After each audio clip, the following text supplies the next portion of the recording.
देविन्दनरिन्दनारं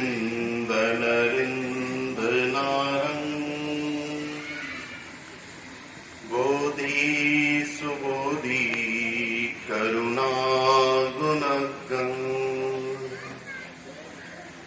पय्यापदीप जलितो ज्वलन्तं वनमामि बुद्धं भवपारतिन्नम्। करुणा के सागर प्रताप भगवान बुद्ध को त्रिवार वंदन करते हुए यहाँ सदा पूजनीय भिक्षु संघ को भी मैं वंदन करता हूँ। साथ ही श्रद्धावान सभी उपासक उपासिकाएं और इस संस्था के YDS के समस्त पदाधिकारियों कार्यकर्ताओं जिन्होंने 15 तारीख से लेकर के 18 तारीख आज कठिनोत्सव तक बहुत परिश्रम किया, उन सबको इस सुंदर आयोजन के लिए मैं तिरत्नानुभाव से मंगल कामना करता हूँ। साथ ही अभी आपने थाईलैंड से जो हमारे बंदे जी हैं उनके द्वारा आपने बहुत ही सुंदर धर्मदेशना सुनी। विशेष तौर से उन्होंने हम जो दैनिक जीवन में जो क्रियाकलाप करते हैं, जो जीवन यापन करते हैं, उसमें हम कैसे उस भगवान बुद्ध की शिक्षाओं पे चल के अपने जीवन के लिए कैसे अपनी मुक्ति का मार्ग खोज सकते हैं, कैसे हम अपना जीवन सुखी बना सकते हैं और कैसे हम भोग संपत्ति ऐश्वर्य अपने जीवन में अर्जित कर सकते हैं। ये सारी चीजों का बहुत ही विस्तृत तरीके से बंदे जी ने उनका व्याख्यान किया, साथ ही अध्यक्ष जी ने उसका हिंदी अनुवाद भी किया। तो शील निसंदेह हमारे जीवन के लिए सुगति का मार्ग है। भगवान ने कहा है कि शीलस्य सत्कर्ष सोपानः, शील ही एक ऐसा रास्ता है जो हम सुगति की ओर या मतलब सुगति प्राप्त कर सकते हैं, विमुक्ति प्राप्त कर सकते हैं, अपने दुखों का अंत कर सकते हैं। और शील के साथ साथ भावना के भी विषय में बताया। और जो भगवान बुद्ध को जो बोध हुआ था वो भावना से ही हुआ था। आप विपश्यना साधना से भी जुड़े लोग होंगे यहाँ, तो जानते हैं कि जो है भावना कितने प्रकार की होती है, 4 प्रकार की होती है। तो उन भावनाओं में जीवन यापन करना चाहिए। इसके साथ साथ हमें जैसा बताया गया कि जीवन में पुण्य का भी संचय जरूरी है। तो बिना पुण्य के तो कुछ हो नहीं सकता, न यह जन्म, न अगला जन्म, न इस जीवन का सुख, न इस जीवन का कुछ। तो पुण्य भी अर्जित करना चाहिए। तो भगवान बुद्ध ने एक सूत्र में छोटा सा बताऊं क्योंकि मुझे 10-12 मिनट का समय मिला, बहुत ज्यादा नहीं।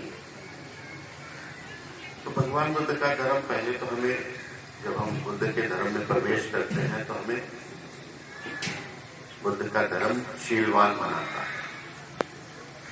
तो जब हम अपने जीवन में शीलवान होते हैं, शीलों का पालन करते हैं, शीलों का अभ्यास करते हैं, तो हमारे अंदर जो दूसरी गुण उत्पन्न होता है वो है,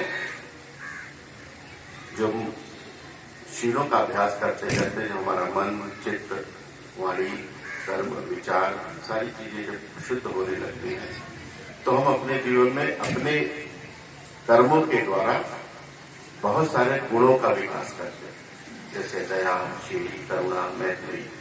ये जब अभ्यास होता है शीलों का तो इससे हमारे अंदर गुणों का विकास होता है। और जब हमारे अंदर गुण विकसित होते हैं तो जो है उन गुणों के करने के कारण, जैसे सेवा है, परोपकार है, दया है ना, मैत्री है, इससे जब हम कर्म करते हैं इसके चित्त से, इस प्रकार के चित्र से हम कुशल कर्म करते हैं तो हम अपने जीवन में न चाहते हुए भी पुण्य संचित कर लेते हैं। और जब हम पुण्य अपने जीवन में संचित करते हैं, भले हमें पता हो या ना पता, किंतु हम अपने अंदर फिर धीरे धीरे प्रज्ञा का विकास करते हैं। तो ये जो शील है, समाधि है, प्रज्ञा है, ये बिना शीलों से शुरू नहीं हो सकती। तो शील का अभ्यास बहुत आवश्यक है। उसके बाद एक भगवान बुद्ध की गाथा में है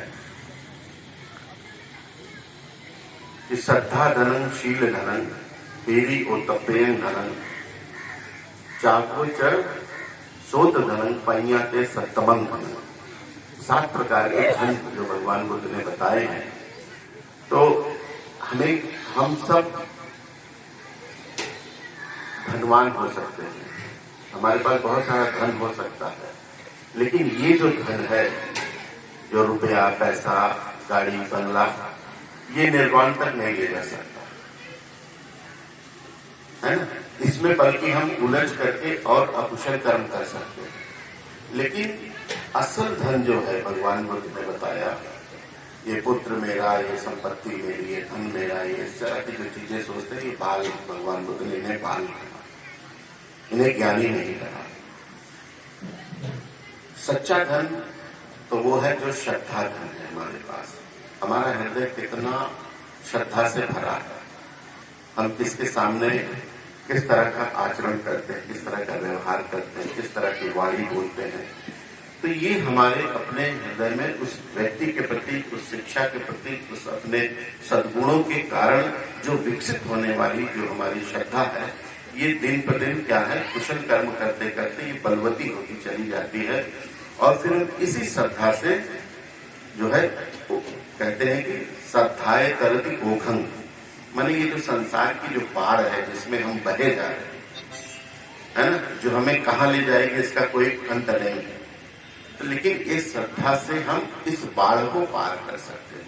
इस जीवन रूपी जो भवसागर है, ये भवसागर को ही बाढ़ कहा गया है, जो जन्म मरण लगा हुआ है, दुख सुख लगा हुआ है, ये सारी चीजों को हम श्रद्धा से पार कर सकते हैं। बिना श्रद्धा के हम पार नहीं कर सकते, क्योंकि इसके लिए हमें भगवान बुद्ध में और भगवान बुद्ध की शिक्षाओं के प्रति पूर्ण श्रद्धा होनी चाहिए। ये भगवान बुद्ध ने कहा, यदि मैं इसका अपने जीवन में अभ्यास या पालन करूंगा तो मेरी मुक्ति संभव है। तो अर्थात मिथ्या दृष्टि से मुक्त होना ही बुद्ध के प्रति क्या कहते हैं, सच्ची श्रद्धा। तो श्रद्धा के बिना जो है मुक्ति नहीं संभव है। तो श्रद्धा होनी चाहिए इसके प्रति, बुद्ध के प्रति, धर्म के प्रति, संघ के प्रति, कि ये तीनों ही हमें पार ले जाने वाले हैं, हमें दुखों का अंत करने वाले हैं। इनके पास हमारे जीवन की सारी समस्याओं का समाधान है। और यदि हम इनके बताए मार्ग से चलेंगे तो हम निसंदेह मुक्ति की ओर जाएंगे। तो ये श्रद्धा धन सबको अपने अंदर बढ़ाना चाहिए। इसका जितना संचय करोगे उतना ही आपका जीवन सुखमय होगा और मुक्ति उतनी ही नजदीक होगी। तो श्रद्धा धन। दूसरा क्या है, शील धन। जो शीलों के बारे में आपको बताया तो मुझे बहुत जरूर बताने की जरूरत नहीं। तो शील धन जो है ये क्या है कि जितना जिसका शील मजबूत होगा तो उतना ही उसकी जो है प्रज्ञा और उसकी समाधि और उसका अभ्यास भी मजबूत होगा। तो शील धन जो है ये है। तो इसीलिए मैंने कहा था कि शील से सदस्य पालन की मतलब शील ही सुगति का एक मार्ग है। शील का पालन करने से हमारे जो जीवन में पंचकाम संपत्ति है, जिसे हम भोग, ऐश्वर्य, है ना, धन, संपत्ति, मान, सम्मान, पद, प्रतिष्ठा, है ना, शोहरत, इज्जत, है ना, ये सारी चीजें हमें शीलवान को प्राप्त होती है। तो शील को ये चीजें प्राप्त नहीं होती, है ना। तो शील को तो सभा से उठा दिया जाता है, लेकिन शीलवान को क्या है, सभा में आगे की पंक्ति में बैठाया जाता है। तो जिसमें श्रद्धा है, जिसमें शील है, तो शील एक धन है जो हमें वो धन बढ़ाने से हमारी मुक्ति संभव है। फिर कहा भगवान ने, हीरी और तपेन धन। हीरी मतलब, हीरी एक ऐसा धन है जिसको हम कह सकते हैं, हीरी पानी में उसको लज्जा कहा जाता है। लज्जा भी हमारे पास उतनी ही होनी चाहिए जितना हमारे पास श्रद्धा हो और जितने ही हमारे पास शील हो। क्योंकि यदि लज्जा नहीं है तो हम पाप कर्म कर सकते हैं, अकुशल कर्म कर सकते हैं, शीलों का अतिक्रमण कर सकते हैं, शील को तोड़ सकते हैं, व्यभिचार कर सकते हैं, है ना, झूठ बोल सकते हैं, क्योंकि हमें शर्म नहीं है तो हम बेशर्म है ना, तो कुछ भी कर सकता है बेशर्म व्यक्ति। तो इसलिए हमें लज्जा जो है वो होनी ही चाहिए हमारे अंदर, किसके प्रति? बुरे काम के प्रति। कि हमें कोई देखेगा तो क्या कहेगा, कोई सुनेगा तो क्या कहेगा, इसका परिणाम बाद में किसी को पता चलेगा तो क्या होगा। तो इसलिए लज्जा धन भी हमारे पास उतना ही होना चाहिए जितना दूसरे धन होने चाहिए। तो लज्जा बहुत जरूरी है। तो भगवान बुद्ध ने भी कहा कि संसार को दो धर्म ऐसे हैं जो चला रहे हैं, एक लज्जा और एक भय, है ना। जिसके अंदर लज्जा नहीं है तो वो, अगर लज्जा ना हो तो हम पशु के समान है ना, भय ना हो तो भी हम पशु के समान हैं। तो लज्जा हमारे अंदर होनी चाहिए, किसके प्रति? अकुशल कर्मों के प्रति हमें लज्जावान होना चाहिए और इस धर्म की भी हमें रक्षा करनी चाहिए। इस बात का ध्यान रखना चाहिए कि कोई हमें देखेगा सुनेगा तो क्या कहेगा, मेरी निंदा होगी, मेरा अपमान होगा, मेरा तिरस्कार होगा, है ना। तो इस तिरस्कार से, अपमान से, इन सारी चीजों से बचने के लिए हमें लज्जाशील होना चाहिए। ये भी एक शील है ना। चौथा क्या है? ओतप्प। ओतप्प मीन्स होता है पाप भीरुता या पाप का भय। तो पाप का मतलब बुरे काम को करने से डरना चाहिए। जो नहीं डरता वही बुरे काम करता है, जो डरता है वो नहीं करता, है ना। जिससे बहुत सारे बच्चे हैं, क्या कहते हैं, जो कुछ काम तो ऐसे है कि नहीं कर पाते हैं इसलिए कि वो डरते हैं, कुछ डरते हैं, नहीं डरते तो कर लेते हैं। तो डर हमें होना चाहिए इसके, अपने कर्मों के फल और उसके परिणाम का भय देखना हमें चाहिए कि मैं ये कर रहा हूं तो इसका मुझे फल क्या मिलेगा। हिंसा करेंगे तो मुझे जो है जेल जाना है, चोरी करेंगे तो हमें सजा मिलेगी, व्यभिचार करेंगे तो सजा मिलेगी। तो ये जो पाप भीड़ता है, अकुशल कर्मों के प्रति सजग रहना, सचेत रहना, तो यदि ये ना हो तो व्यक्ति फिर कुछ भी कर सकता है। तो इसलिए अकुशल कर्मों के परिणाम का भय हमें हमारे जीवन में होना ही चाहिए, चाहे वो गृहस्थ हो चाहे भिक्षु हो, कोई भी हो, सबके लिए भगवान ने धर्म भगवान बुद्ध का सबके लिए एक समान है, दोनों को एक जैसा ही फल देने वाला है जो भी है ना। तो इसलिए बहुत जरूरी है कि हम पाप से डरें, माने अपने किए हुए कर्मों के परिणाम के भय से हमें डरना चाहिए कि ये मुझे दुर्गति की ओर ले जाएगा, ये मुझे सामाजिक अपमान कराएगा, मेरा तिरस्कार कराएगा, मुझे सजा होगी, मुझे दंड मिलेगा, मेरा सब कुछ होगा, नष्ट हो जाएगा। हमारा किया सारा कुशल कर्म हमारे एक अकुशल कर्म से नष्ट हो सकता है। तो इसलिए जो है पाप के प्रति हमें होना चाहिए। और पांचवा धर्म जो हम जीवन में, हम लोगों को अपने जीवन में जो बढ़ाने का प्रयत्न करना चाहिए वो है त्याग। हमें त्यागी होना चाहिए। त्यागी क्या होना चाहिए? कि हम जो हमारे अंदर लोभ है उसका त्याग करना है। मैं अक्सर एक उदाहरण देता हूं कि जैसे अभी आप कहीं जाओगे तो सारे तालाब भरे पड़े हैं, तो उसमें मछली है, सारी चीजें हैं। तो मछली मारने वाला क्या करता है, एक वो बांस की डंडी में एक प्लास्टिक का पतला सा धागा बांधता है और उसमें एक लोहे का कांटा लगाता है। हमारे यहाँ उसको कटिया बोलते हैं, आप लोगों के यहाँ क्या बोलते हैं जो समझो। तो कहने का मतलब उसमें थोड़ा सा चारा लगाता है। चारा भी क्या लगाता है, कोई आटा लगा देता है, कोई केचुआ की मूली काट के लगा देता है। केचुआ लगाते हैं ना, रेवा, केचुआ, कुछ भी जो जमीन के अंदर कीड़े मकोड़े, इस तरह की चीजें लगा करके पानी में डाल देता है।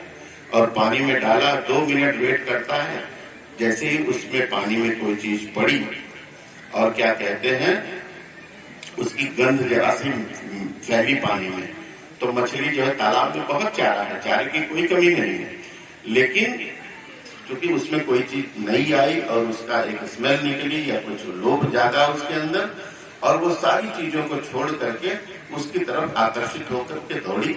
सोचा नहीं, समझा नहीं कि इस चारे के पीछे भी क्या देखने की क्षमता नहीं, क्योंकि लोभ में था, लोभ में अंधी थी, तो वो जाकर के उसको पकड़ लिया। और जैसे ही पकड़ के उसने अपनी तरफ खींचना चाहा कि मैं लेके अब चलूं, वैसे ही जो मछली मारने वाला बैठा है उसने देख लिया कि इसने पकड़ लिया, और पकड़ लिया तो उसने उठा के झटक दिया, और झटक दिया तो मछली पानी से बाहर आ गई। बाहर आ गई, पता चला कांटा भी उसके मुंह से निकल गया, चारा भी मुंह से निकल गया, लेकिन वो जमीन पे गिरी और कैसे तड़पती है, सबने मछली को तड़पते हुए देखा होगा, है ना। एक एक बित्ता तक, डेढ़ डेढ़ बित्ता तक उछलती है, और उछल उछल के धीरे धीरे धीरे धीरे कम हो जाती है, फिर गिर जाती है, फिर उसके गलफड़े ही ऐसे ऐसे हिलते हैं, और फिर थोड़ी देर में वो भी खत्म हो जाती है। तो क्या है, कैसे उसको ये गति प्राप्त हुई, इस पर जरा विचार करें। तो इतने से लोभ के कारण उसकी ये गति हुई, है ना। इतना सा लोभ था, इतने से चारे का लोभ था ना। इस लोभ से उसे अपने प्राण देने पड़े और तड़प तड़प के देने पड़े। तो हम लोगों के पास तो कितना लोभ है, हमारी क्या गति होगी, हम कितना तड़पेंगे, है ना। हमारी क्या गति होगी। हम लोग क्या है, कहीं भी भागे जा रहे हैं, किसी को भी झूठ बोल रहे हैं, किसी का भी चोरी कर रहे हैं, किसी का भी ठग कर रहे हैं, माने सब सारे अकुशल मार्ग अपना करके अपना लोभ बढ़ा रहे हैं और दुर्गति को प्राप्त हो रहे हैं। तो इसलिए त्याग करना, लोभ का त्याग, है ना। इंद्रिय संयम, है ना, वो सब चीजों का हो सकता है ना।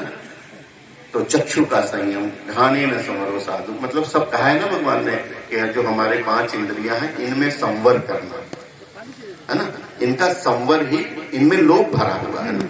हम रूप देखते हैं तो उसकी तरफ आकर्षित हो जाते हैं, कोई अच्छा शब्द सुनते हैं उसकी तरफ आकर्षित हो जाते हैं, कोई अच्छी गंध देखते हैं तो उसकी तरफ आकर्षित होते हैं, कोई खाने का रस ऐसा लगता है तो ललायित हो जाते हैं, लोग जाग जाता है और मान लेते हैं।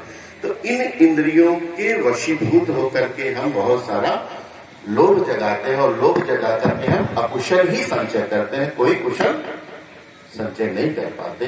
तो इन चीजों का त्याग करना हमारे जीवन के लिए, इन त्याग संपत्ति जो त्याग की संपत्ति है इसको हमें बढ़ाना चाहिए, अपना ही देने का प्रयत्न करना चाहिए, किसी के लेने की कोशिश तब तक न हो जब तक मुझ में सामर्थ्य है ना। किंतु हम सामर्थ्यवान होते हुए भी लोभ जगाए बैठे, हाथ फैलाते हैं, कोई दे रहा है हम छीनने लगते हैं, लूटने लगते हैं, है ना। देने वाला दे रहा है लेकिन हमसे सब्र नहीं हो रहा। अभी यही खाना बटेगा, पत्तल लेकर के देखो धक्की धुक्की करने लगेंगे। खाना तो सबको मिलेगा, सबके लिए बना है, लेकिन हमारे अंदर संयम नहीं है। तो ये संयम जगाना है ना, संयम जगाना है। पूरा बुद्धिस्ट कंट्री आप चले जाओ, वो क्यों नहीं तोड़ते, वेस्टर्न के लोग नहीं तोड़ते, लेकिन भारत एक ऐसा देश है जहां बिना धक्का दिए भोजन खाना ही पसंद नहीं, चाहे दूसरे कपड़े को ऊपर मिल जाए, है ना। तो इतना लोभ, इतना, तो त्याग, संयम, शील, है ना, ये सारी चीजें हमें विकसित करनी है यदि हम बुद्धिस्ट हैं। क्योंकि बुद्धिस्ट जो है अपने आचरण और अपने व्यवहार से ही जाना जाता है, वो अपने नाम से नहीं, उसकी और कोई पहचान नहीं है, लेकिन उसका आचरण और उसकी व्यवहार ही उसकी पहचान है कि ये व्यक्ति बुद्धिस्ट है ना। हमने कोई दाढ़ी नहीं रख रखी कि हमें कोई पहचान लेगा कि ये जो है कुछ और है ना, या हमने कोई टोपा तिलक या कुछ ऐसा नहीं लगा रखा है जिससे पहचाने, हम केवल अपने आचरण से ही पहचाने। 6वां जो था, मेरा समय हो गया लगता है, तो 6वां जो था सोत धनंग। सोत धनंग मतलब जो शुद्धमयी प्रज्ञा जिसको हम कहते हैं ना, एक होती है चिंतनमयी प्रज्ञा, एक भावनामयी प्रज्ञा, एक श्रुतमयी प्रज्ञा होती है। तो जो आप सुन रहे हो, इस सुनने से जितना मन लगा करके सुनेंगे तो इतना ही आपके अंदर बोध जाएगा। आप देखते थे ना त्रिपिटक साहित्य पढ़ते हो, भगवान को उपदेश कर रहे हैं और लोग बैठे बैठे श्रोतापन्न हो गए, सक्रियतागामी हो गए, अरहत हो गए। तो ये क्या है, शुद्धमयी प्रज्ञा जगाने के लिए अच्छा श्रोता होना चाहिए, और जो चीज को सुने उसे धारण करे। और यदि तत्काल उसका फल उसे नहीं मिल रहा है तो उसका जीवन में उसका अभ्यास करना, प्रैक्टिस करें। जो भी आपने सुना जाना, शीलों के बारे में हो या अन्य किसी विषय के बारे में हो, किसी के भी विषय में आपने सुना, पढ़ा, जाना, समझा, तो उसका चिंतन मनन करना चाहिए, उसकी भावना करनी चाहिए, उसका अभ्यास करना चाहिए। तो ये श्रुतमयी प्रज्ञा जो है व्यक्ति के अंदर जाती है। तो श्रुतमयी प्रज्ञा भी एक धन है, क्योंकि इससे आपकी क्या कहते हैं सारी चीजें कुशल और अकुशल याद रहेगा, है ना। आप ऐसा नहीं कि बेलौस हो गए कि अरे मुझसे तो आदमी काम करके कहता अरे सॉरी यार मुझसे गलती हो गई, धक्का लगा, मैंने देखा नहीं, ये नहीं किया, वो नहीं किया। तो ये जो सारी चीजें होती है ना बहानेबाजी, ये बच जाएंगे आप इससे। तो श्रुतमयी प्रज्ञा भी आपको बढ़ानी चाहिए। जहाँ सत्संग हो या जहाँ कहीं अच्छे विचार हो रहे हो वहां उनको सुनना चाहिए। सुन करके उस पर चिंतन मनन करके उसको अपने जीवन में जो उसका अर्थ है, जो उसका निचोड़ है, उसको निकालना चाहिए। तो सुन करके केवल सुन के मात्र छोड़ना देना चाहिए कि ये कोई गीत संगीत नहीं है कि आपने आनंद लिया और इसको छोड़ दिया। इसको जो है अपनी भावना में, अपने जीवन में, अपने कार्यों में, अपने विचारों में, अपने कर्मों में, इन सारी चीजों में इसको उतार करके अपने शुद्धमयी प्रज्ञा का रूपी जो धन है इसको हमारे अपने जीवन में बढ़ाने का प्रयत्न करना चाहिए। तो ये सोत धन है ना। जो जितना अच्छे से बच्चा सुनता है या जो उपासक या जो भी श्रोता सुनता है वो उतना ही धर्म के रस में डूबता जाता है, उतनी ही उसकी श्रद्धा भी बढ़ती है, उसके शीलों का पालन भी बढ़ता है, सारी चीजें उसकी बढ़ती चली जाती है यदि वो अच्छे से धर्म को सुनता और समझता है। तो ये धन विकसित करना चाहिए, ये धन सच्चा धन है। फिर सातवां धन क्या कहा भगवान ने कि पंयाते सप्तमं धन, प्रज्ञा जो है वो सातवां धन है। जो प्रज्ञा जिसकी, तो बिना शील के, बिना समाधि के किसी की प्रज्ञा आज तक नहीं जाती। तो इसलिए शील का और समाधि का अभ्यास करके, अर्थात समाधि का मतलब ही है कि साधना, साधना मीन्स योग, है ना। केवल हम मेडिटेशन, आंख बंद करके मेडिटेशन कर रहे वही साधना नहीं है। हम रोज जीवन में जो काम कर रहे हैं वो भी एक अभ्यास है ना। जो शीलों के प्रति हम सजग है, सचेत है, वो भी एक साधना ही है ना। साधना का मतलब यह है कि आप दृष्टि आपकी उसी पे रहे, आप अपने लक्ष्य से भटके ना, वही साधना है। तो मतलब ये साधना ही हमारी क्या कहते हैं जीवन को सच्चाई से परिचय कराएगी। बिना अभ्यास के, बिना साधना के, बिना उसके पालन के कुछ नहीं हो सकता। तो साधना करके और फिर ऐसे व्यक्ति की प्रज्ञा अपने आप विकसित होती है, क्योंकि उसके अंदर खुद इतने गुण आ जाते हैं, इतना बोध जाता है, इतना अनुभव जाता है, इतनी सारी चीजों का वो खुद ही सारे रहस्यों से पर्दा उठ जाता है। तो ये प्रज्ञा उसकी सातवां धन है। तो प्रज्ञा को बढ़ाना, प्रज्ञा का संचय करना। तो प्रज्ञा कैसे होगी? ये हमारे चित्त को एकाग्र करके अपने लक्ष्य पे चलते रहने से और जीवन में कुशल कर्मों के संपादन से, तब कहीं जाकर के हमारी ये सारी चीजें, और प्रज्ञा जाग गई तो सारा जीवन का अज्ञान और अंधकार मिट गया, है ना। तो हम बोध उत्पन्न हो गया। तो ये बोध ही भगवान बुद्ध का जीवन में जगाना भगवान बुद्ध की शिक्षा है, लक्ष्य है। मनुष्य का अंतिम लक्ष्य भगवान ने निब्बान, है ना। अंतिम लक्ष्य हमारा क्या है? निब्बान है ना।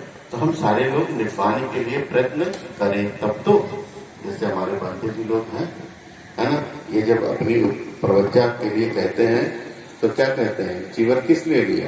बहुत सारे लोगों को तो शायद गाथा ही भूल गए हो, है ना, लेकिन सबको, बहुत लोगों को याद भी होगी कि इमं का सावं दत्वा, इसलिए निब्बान से सच्चीकरण था, है ना।